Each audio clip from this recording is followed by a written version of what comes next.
اس وقت اس کی عمر 27 سال تھی۔ وہ حضور اکرم صلی اللہ علیہ وسلم کے قتل کی سازش میں شریک تھا، لیکن وہ قتل کے لیے جانے والوں کے گروہ میں شامل نہیں تھا۔ اسے 7 سال پہلے کی وہ رات گزرے ہوئے کل کی طرح یاد تھی۔ وہ اس قتل پر بھی خوش تھا اور ناخوش بھی۔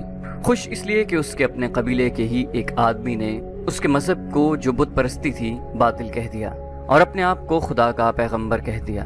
ایسے دشمن کے قتل پر خوش ہونا فطری بات تھی، اور وہ ناخوش اس لیے تھا کہ وہ اپنے دشمن کو للکار کر آمنے سامنے کی لڑائی لڑنے کے قائل تھا۔ اس نے سوئے ہوئے دشمن کو قتل کرنے کی کبھی سوچی ہی نہیں تھی۔ بہرحال اس نے اس سازش کی مخالفت نہیں کی، لیکن قتل کی رات جب قاتل رسول خدا کو مقررہ وقت پر قتل کرنے گئے تو آپ صلی اللہ علیہ وسلم کا مکان خالی تھا۔ وہاں گھر کا سامان بھی نہیں تھا، نہ آپ کا گھوڑا تھا اور نہ اونٹنی۔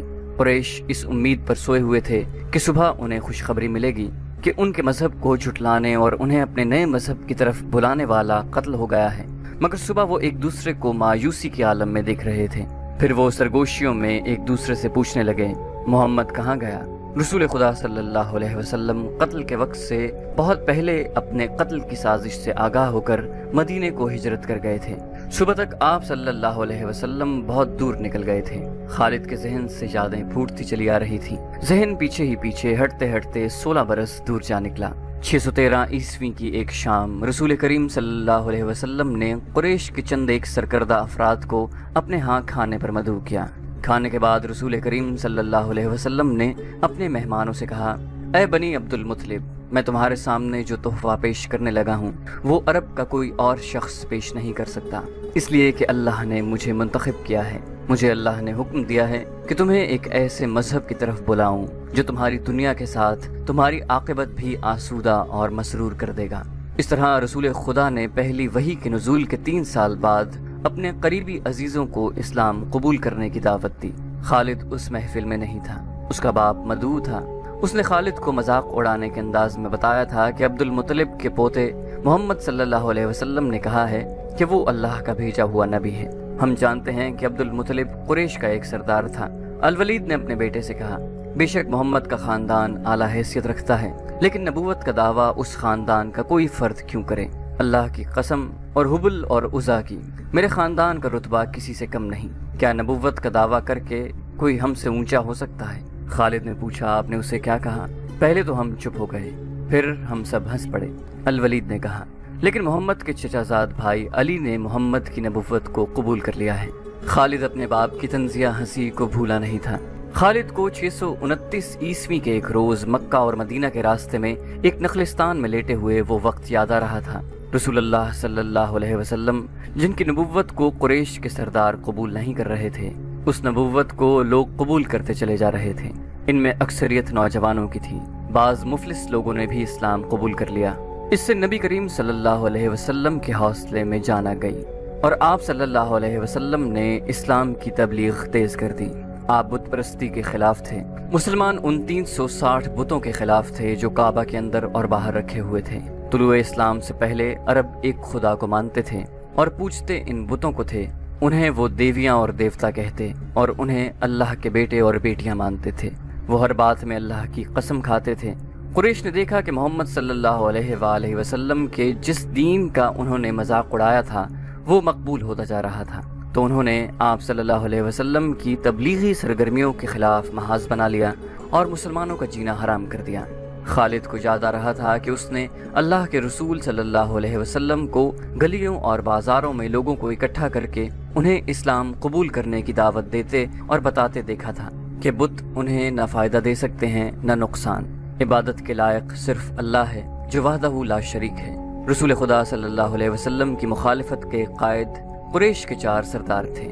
ایک تو خالد کا باپ الولید تھا، دوسرا نبی کریم صلی اللہ علیہ وسلم کا اپنا چچا ابو لہب تھا، تیسرا ابو سفیان اور چوتھا ابو الحکم تھا جو خالد کا چچا زاد بھائی تھا۔ مسلمانوں پر سب سے زیادہ ظلم اور تشدد اسی شخص نے کیا تھا۔ وہ جہالت کی حد تک کینہ پرور اور مسلم کش تھا، اسی لیے مسلم اسے ابو جہل کہتے تھے۔ یہ نام اتنا عام ہوا کہ لوگ جیسے اس کا اصل نام بھول ہی گئے ہوں۔ تاریخ نے بھی اس پستہ قد، بھینگے اور لوہے کی طرح مضبوط آدمی کو ابو جہل کے نام سے ہی یاد رکھا ہے۔ خالد کو یہ یادیں پریشان کرنے لگیں، شاید شرمسار بھی۔ قریش کے لوگوں نے رسول خدا صلی اللہ علیہ وسلم کے گھر میں کئی بار غلاظت پھینکی تھی۔ جہاں کوئی مسلمان اسلام کی تبلیغ کر رہا ہوتا وہاں قریش کے آدمی جا پہنچتے اور ہلڑ مچاتے۔ بد اخلاق اور دھتکارے ہوئے آدمیوں کو رسول خدا صلی اللہ علیہ وسلم کو پریشان کرتے رہنے کے کام پر لگا دیا گیا تھا۔ خالد کو یہ اطمینان ضرور تھا کہ اس کے باپ نے محمد صلی اللہ علیہ وسلم کے خلاف ایسی کوئی گھٹیا حرکت نہیں کی تھی۔ وہ 2 مرتبہ قریش کے 3-4 سرداروں کو ساتھ لے کر رسول خدا کے چچا ابو طالب کے پاس یہ کہنے گیا تھا کہ وہ اپنے بھتیجے کو بتوں کی توہین اور نبوت کے دعوے سے روکے، ورنہ وہ کسی کے ہاتھوں قتل ہو جائے گا۔ ابو طالب نے ان لوگوں کو دونوں مرتبہ ٹال دیا۔ خالد کو اپنے باپ کی بہت بڑی قربانی یاد آئی۔ عمارہ خالد کا بھائی تھا۔ وہ خاص طور پر خوبصورت نوجوان تھا۔ وہ ذہین تھا اور اس میں بانک پن تھا۔ خالد کے باپ الولید نے اپنے اتنے خوبصورت بیٹے عمارہ کو قریش کے 2 سرداروں کے حوالے کیا اور انہیں کہا کہ اسے محمد کے چچا ابو طالب کے پاس لے جاؤ اور اس سے کہو کہ میرا بیٹا رکھ لو اور اس کے بدلے محمد صلی اللہ علیہ وسلم ہمیں دے دو۔ خالد اپنے باپ کے اس فیصلے پر کانپ اٹھا تھا، اور جب اس کا بھائی عمارہ دونوں سرداروں کے ساتھ چلا گیا تو خالد تنہائی میں جا کر رویا۔ سرداروں نے عمارہ کو رسول کریم کے چچا کے آگے کر کے کہا، ابو طالب، اسے تم جانتے ہو، یہ عمارہ بن الولید ہے۔ تم یہ بھی جانتے ہو کہ بنو ہاشم نے، جس کے تم سردار ہو، ابھی تک اس جیسا سجیلا اور عقل مند جوان پیدا نہیں کیا۔ یہ ہم ہمیشہ کے لیے تمہارے حوالے کرنے آئے ہیں، اسے اپنا بیٹا بنا کر رکھو، یہ تمام عمر تمہارا فرما بردار رہے گا، اور اگر اسے اپنا غلام بنا لو گے تو قسم ہے اللہ کی تم پر اپنی جان بھی قربان کر دے گا۔ مگر تم اسے میرے حوالے کیوں کر رہے ہو؟ ابو طالب نے پوچھا، کیا بنو مخزوم کی ماؤں نے اپنے بیٹوں کو نیلام کرنا شروع کر دیا ہے؟ کہو اس کی کتنی قیمت چاہتے ہو، اس کے عوض ہمیں اپنا بھتیجا محمد دے دو۔ قریش کے ایک سردار نے کہا، تمہارا یہ بھتیجا تمہاری رسوائی کا باعث بن گیا ہے۔ اس نے تمہارے آباء و اجداد کے مذہب کو رد کر کے نیا مذہب بنا لیا ہے۔ کیا تم دیکھ نہیں رہے کہ تم نے اس قبیلے میں آدمی کو آدمی کا دشمن بنا دیا ہے؟ تم میرے بھتیجے کو لے جا کر کیا کرو گے؟ قتل؟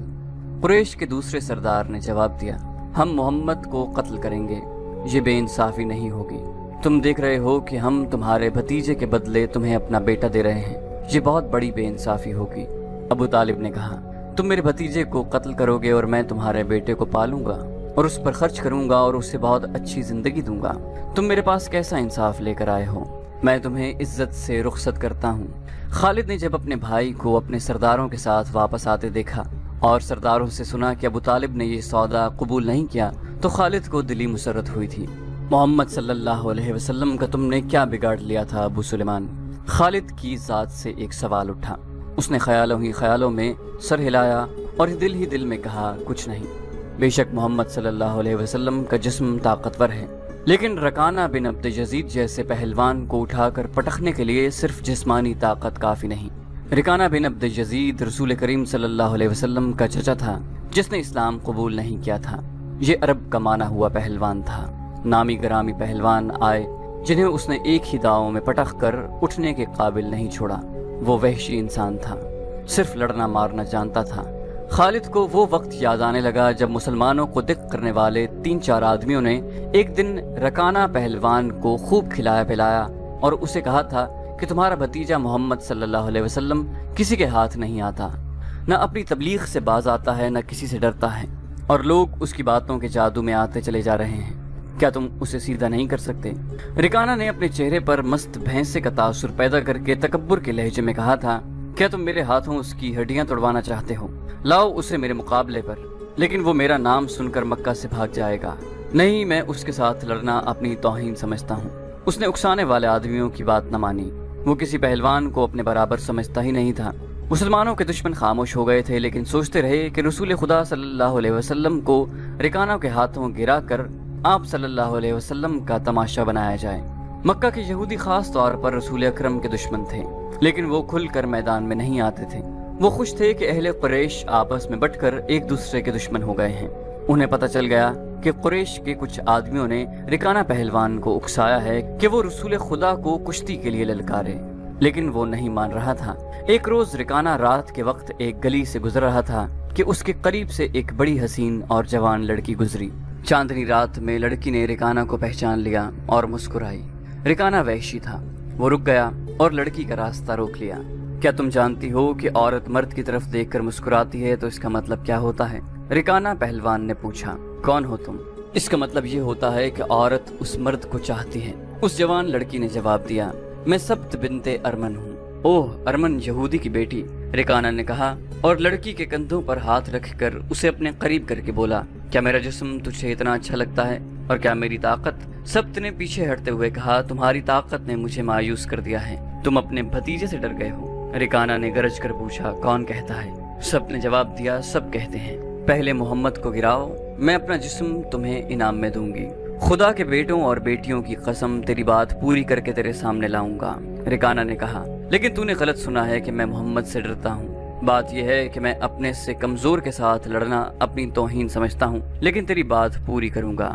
مشہور مورخ ابن حشام نے لکھا ہے کہ رسول کریم صلی اللہ علیہ وآلہ وسلم نے خود رکانہ پہلوان کو کشتی کے لیے للکارا تھا، لیکن دوسرے مورخ ابن الاسیر نے جو شہادت پیش کی ہے وہ صحیح ہے کہ رکانہ نے محمد صلی اللہ علیہ وسلم کو کشتی کے لیے للکارا اور اس نے کہا تھا، میرے بھائی کے بیٹے، تم بڑے دل اور بڑی جرت والے آدمی ہو۔ میں یہ بھی جانتا ہوں کہ تم جھوٹ بولنے سے نفرت کرتے ہو، لیکن مرد کی جرت اور صداقت کا پتہ اکھاڑے میں چلتا ہے۔ آؤ میرے مقابلے میں اکھاڑے میں اترو، اگر مجھے گرا لو تو میں تمہیں اللہ کا بھیجا ہوا نبی مان لوں گا، اللہ کی قسم تمہارا مذہب قبول کر لوں گا، لیکن یہ ایک بھتیجے اور چچا کی کشتی نہیں ہوگی۔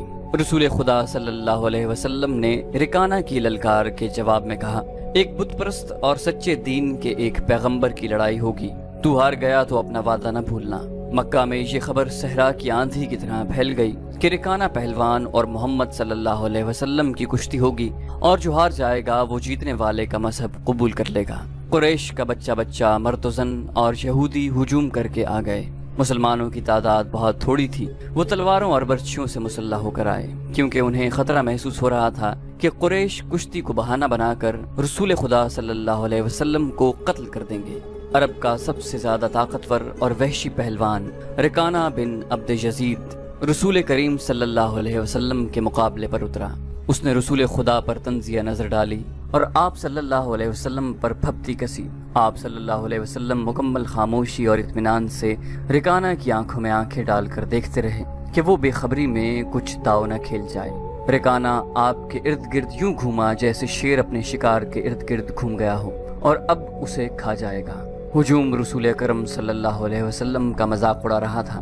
مسلمان خاموش تھے، وہ دل ہی دل میں اللہ کو یاد کر رہے تھے۔ انہوں نے اپنی تلوار کے دستوں پر ہاتھ رکھے ہوئے تھے، پھر نہ جانے کیا ہوا۔ رسول اکرم صلی اللہ علیہ وسلم نے کیا داؤ کھیلا؟ ابن الاسیر کہتا ہے کہ آپ صلی اللہ علیہ وسلم نے رکانہ کو اٹھا کر زمین پر پٹخ دیا۔ رکانہ زخمی شیر کی طرح اٹھا اور غرا کر آپ صلی اللہ علیہ وسلم پر حملہ آور ہوا۔ آپ صلی اللہ علیہ وسلم نے پھر وہی داؤ کھیلا اور اسے پٹخ دیا۔ وہ اٹھا تو آپ نے اسے تیسری بار پٹخا۔ بھاری بھرکم جسم 3 بار پٹخا گیا تو کشتی جاری رکھنے کے قابل نہ رہا۔ رکانہ سر جھکا کر اکھاڑے سے نکل گیا۔ ہجوم پر سناٹا طاری ہو گیا اور مسلمان ننگی تلواریں اور برچھیاں ہوا میں لہرا لہرا اور اچھال اچھال کر نعرے لگا رہے تھے۔ رسول اللہ صلی اللہ علیہ وسلم نے للکار کر کہا، چچا رکانہ، اپنا وعدہ پورا کر اور یہی اعلان کر کہ آج سے تو مسلمان ہے۔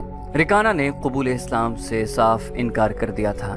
خالد نے نخلستان میں لیٹے لیٹے اپنے آپ سے کہا، یہ طاقت جسمانی نہیں تھی۔ رکانہ کو یوں 3 بار پٹخنا تو دور کی بات ہے، اسے کوئی پچھاڑ بھی نہیں سکتا تھا۔ رسول اکرم صلی اللہ علیہ وسلم کا تصور خالد کے ذہن میں نکھر آیا۔ وہ آپ صلی اللہ علیہ وسلم کو اچھی طرح سے جانتا تھا، لیکن اب وہ محسوس کر رہا تھا جیسے وہ محمد صلی اللہ علیہ وسلم کوئی اور تھے جنہیں وہ بچپن سے جانتا تھا۔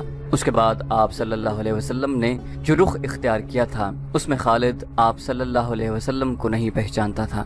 نبوت کے دعوے کے بعد خالد کی آپ صلی اللہ علیہ وسلم کے ساتھ بول چال بند ہو گئی تھی۔ وہ آپ کے ساتھ 2 ہاتھ کرنا چاہتا تھا، لیکن وہ رکانہ کی طرح پہلوان نہیں تھا۔